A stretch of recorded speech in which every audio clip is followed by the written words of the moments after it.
Hi everyone, it's Fyre and you're watching another movie of the week, and this movie this week was Fyre from 2019, so if you haven't watched it, watch it now. In 2024, we're doing franchise reboots and things of those elements, so we're actually doing the two different Fyre Festival docs that came out at the same time. So this one was the Hulu one, Fyre Fraud.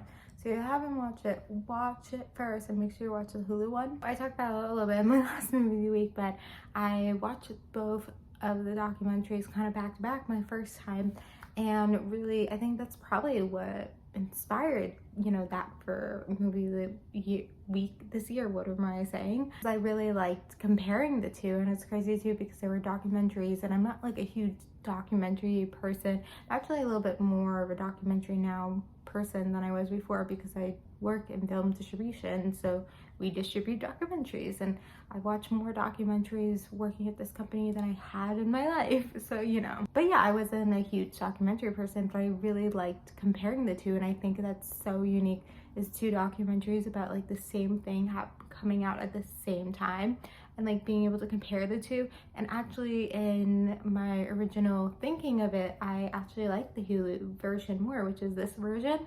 Obviously I haven't watched the Netflix one, rewatch I should say, the Netflix one yet, because I wanted to focus on the Hulu one here and expectations for the Netflix one, and then when I watch the Netflix one and do that video, then I can talk more in the comparison.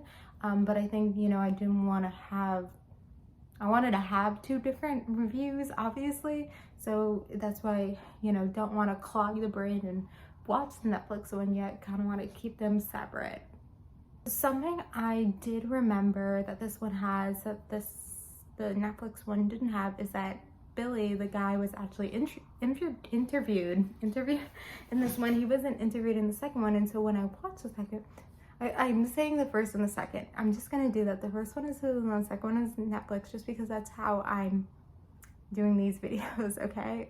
Let's just go with it, okay guys? But yeah, I was really surprised when I watched the second one and he wasn't interviewed at all, and so I kind of like really wondered like how was Hulu able to convince him to do that interview, because it like makes sense if he was in both of them, or makes sense if he was not in both of them. The fact that he's in one and not the other, like that's something interesting. Like someone must have been able to convince him, or maybe he did the Hulu one first and then he got advice of friends or whoever to tell him like, don't, you shouldn't do it, but it's too late, he already did Hulu, so then he was able to do Netflix.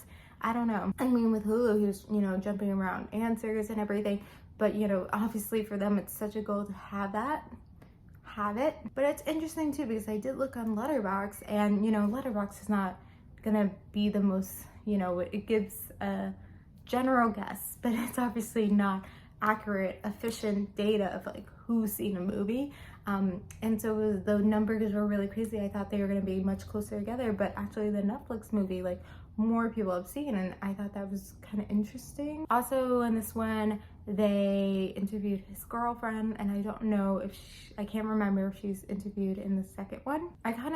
We'll see when I rewatch the Netflix one, but I felt like the Netflix one had more of like an educational standpoint on it, where it just felt like more stating facts, and this one was like kind of getting more into it and like saying it like approaching it as like a thriller, I guess, in a way. It was something where I also like, I didn't know much about Fyre Festival before watching the documentary my first time. I really didn't know. Like, I think I probably had heard of the word and heard like, oh, it was a festival that went to disaster, but I can't remember. I don't really know. I mean, this doc got so into millennials, which is something I didn't remember from my first time watching it, is that it really got into millennials. And I'm not technically a millennial. I am Gen Z because I was born in 2000, but we're kind of close to millennials in a way. And when this was happening was 2017, so I was like junior, senior in high school when this was happening. So it's kind of was like, I was obviously engaged with social media at the time, and was very more aware than like if this happened when I was 13 to like life and surroundings. It's something where like I've never really been into like influencer I can't, sorry, I just botched that word. I know how to say influencers, but I've never really been into influencers and, you know, all those people. So like when they were interviewing influencers, like, I'm like, yeah, I've never heard of them. I'm still like not too into influencers. It's something where like I obviously know the big influencers, and I know Kendall Jenner. I, you know, love watching Keeping Up with the Kardashians, but it's something too where like in high school I wasn't really into that. I only started learning more about the Kardashians and Jenners from watching Keeping Up with the Kardashians, which I didn't watch until college. So in high school I was really confused. I remember at one point I was like, Kris Jenner, like there's a Kris Kardashian. I was like, it took me a while to realize they were the same person. I was like, wait, that means Kim Kardashian and Kylie Jenner are sisters? Like, I didn't know that. I was like confused. I was like I didn't know that stuff. But I had like heard of these people. So like Kendall Jenner was like the only one I've heard of, like when this was happening. Anyway, but because I probably wasn't like, you know, someone who followed influencers or whatever, that's probably why I didn't know about this Fyre festival. I mean, it's interesting with like fraud and scamming in businesses. I think it gets really into like people. I mean, I find this, you know, in the working world, whatever, that some people are really good at selling things. Like people just have that in them. I feel like sometimes I'm okay at it, but I don't have like that gift or per se. And so I feel like this guy, Billy, probably had that gift where he could be really sellable. He like knew how to work a crowd. And I feel like he was someone who had big hopes and dreams, and he was still so young, and he was trying to do probably too much, and he probably needed more experience and whatever. And I think he even was a college dropout. I don't know. There's also, I forgot the whole thing about like the app too. I remember that credit card, but I forgot about that app that they had.